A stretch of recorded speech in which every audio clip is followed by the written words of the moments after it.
I am a follower of Jesus. But why?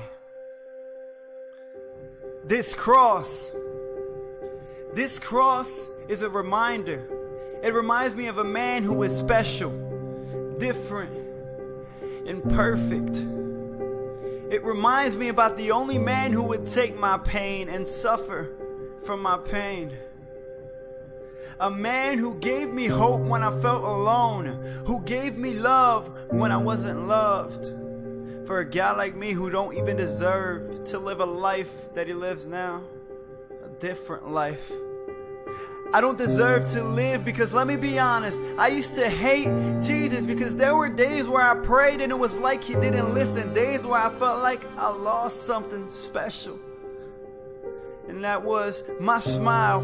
Happiness was missing. I prayed to Jesus a few times and asked him why was I here, but it was like he didn't listen. So I began to believe that I was created so that I can take my life away. I needed to prove myself wrong, so I prayed and nothing. Then I told myself that my heart was being led astray. I tried to find who I was and my purpose, but every time I tried, I always ran into a new burden. And each burden felt like it was filled with the scariest curses, changing me into an angry, hateful, and selfish person.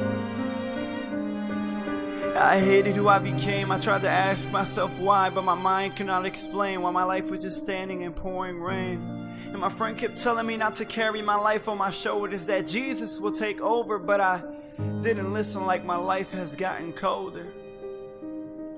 Instead, I tried my hardest to look for ways to be satisfied. I ran to my desires. I ran so much that I became tired. I felt like my heart was on fire. I could not acquire that peace that I was missing, the peace that could replace the hurt that was in the core of my life. And I couldn't take it anymore. I just couldn't. And I swore that I would end my life.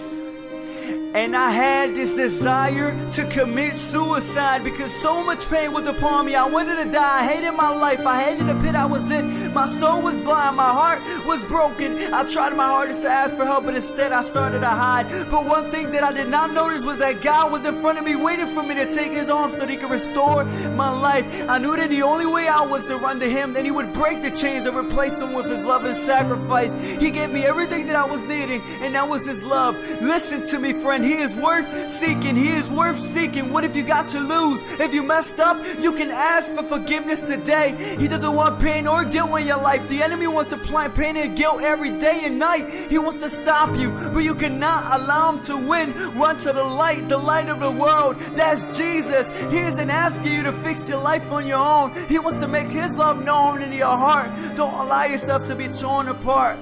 I was torn apart and it wasn't good. I didn't want to run to Jesus because I thought that he abandoned me, but it was all misunderstood. But I finally allowed him to help, and you should too. Bringing you restoration, breaking chains, bringing you liberation, and to take you to the destination. Well, what can I say?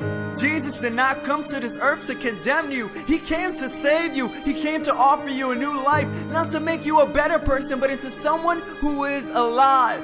This man is what you call hope, and I say this by experience because he crafted my purpose, which helped me survive. Because if it wasn't for Jesus, I promise that I would not be alive today.